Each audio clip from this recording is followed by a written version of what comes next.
Eskerrik asko Nerea, agur! Iepa! Iepa! Daniel Etxeberria, kaixo? Kaixo, Potx, zer moduz, esan dit Nereak etortzeko zinela. Ba ondo, baina segiro eskasa dagoen hemen, ezta? Non daude txarangak, non dago jendea? Gaur ez aldaba inauteri eguna Tolosan? Bai, baina oraindik ikoizegi da, oraindik argitu ere ez du egin, ez da festarik hasi oraindik. Baina zu alare ez altzara ba etorki, Galtzaundiren historioa jakitera. Bai, aizu, abestia ikasten ari nintzen eta jakin mina piztu zait. Ba, hau baino lekua proposago batean erakutsiko dizut. Venga, Bai, guazen. guazen! Begira, Potx, Berjura plazan gaude. Hau baino lekuak proposagorik ez dago Galtzaundiren historioa kontatzeko. Jakin nahi duzu historioa? Noske? Ba, eo.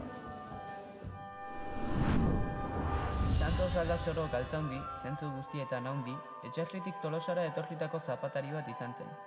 Bere alaitasuna eta inauteri espirituak egin zuen ezagun. Egi osoa bajezka eta kantari jartzen sarri zelako jartzen. Bere jaka motzak soinean eta bere eskuez egindako zapatak oinean, egi guztiarekin harremantzen zen gizona izan zen. Denei adar jotzen ibiltzen zen horietakoa. Behin ala nola, bere lagun Ramos Azkaratek ondoko postuko zapataria zenak bertso batzuk idatzi zizkion, nola horrelako kontuak asko gustatzen zitzaizkion. Adarjoaz Santos Aldasororen entierroa irudikatuz. Horretarako Tolosako abanera baten doinua aukeratu zuen, gaur egun bere izenez ezagutzen dena.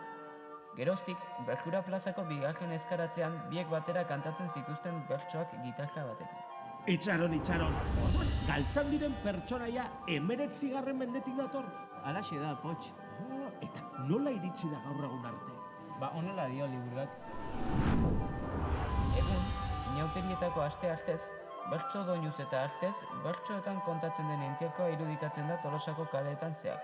Horrela, inauteriaren espirituaren heriotza irudikatuz. Tolosako inauteriaren eredu eta pertsonifikazio garria izan baitzen.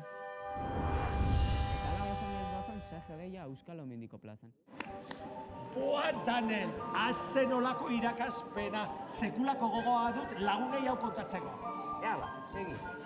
Gero arte, hori bai, ea gero festan elkar ikusten dugun. Venga, Agur! arte. Boa, ze interesgarria Daniele kontatutakoa. Hau jakinda irrika gehiago dut Tolosako jaigiroan murgiltzeko. Eta ea Nereak bere silaba prest duen. Agur! Iepa!